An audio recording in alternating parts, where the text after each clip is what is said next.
America কোনোদিন চায় নাই বাংলাদেশে একটা শক্তিশালী সরকার হোক। কেন? 2030 সালের মধ্যে বাংলাদেশকে যুদ্ধে জড়াতে হবে। কেন? ইন্দো প্যাসিফিক অঞ্চলে 2030 সালের মধ্যে চায়না তাইওয়ানকে ধরবে।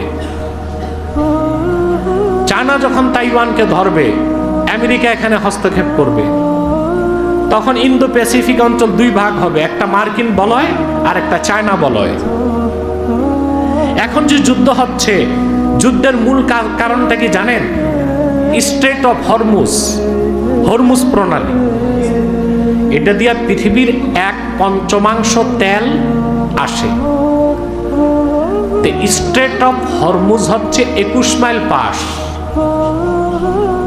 আর আমাদের ইন্দো প্যাসিফিক অঞ্চলে যে প্রণালী আছে মালাক্কা, এটা মাত্র 1.8 মাইল পাস, 2 মাইলের কম। 2 মাইলের এখানে যদি যুদ্ধ হয়, মালাক্কা প্রণালী বন্ধ হয়ে যাবে, আমেরিকাও মরবে, চায়নাও মরবে, যুদ্ধে জড়াবে ভারত, সিঙ্গাপুর, যুদ্ধে জড়াবে বার্মা, আর পাটা পুতার ঘষা খাবে বাংলাদেশ। সেই তুফান আসতেছে। এখন না দরকার আমাদের সেই তুফান মোকাবেলা কিভাবে করব। আমাদের সিদ্ধান্ত নিতে হবে, আমরা কি মার্কিন বলয়ে যাব না চায়না বলয়ে যাব। মার্কিনীদের বলয়ে যাওয়া বিপজ্জনক, ওদের শত্রু নিরাপদ থাকে আর ওদের বন্ধু ধ্বংস হয়ে যায়। এটা ওদের পররাষ্ট্রমন্ত্রী হেনরি কিসিঞ্জার বলে গেছে যে আমাদের শত্রুরা আমাদের শত্রু, কিন্তু যে বন্ধু হয় তারা শত্রু লাগে না। এটা বলে গেছে আমেরিকার হেনরি কিসিঞ্জার।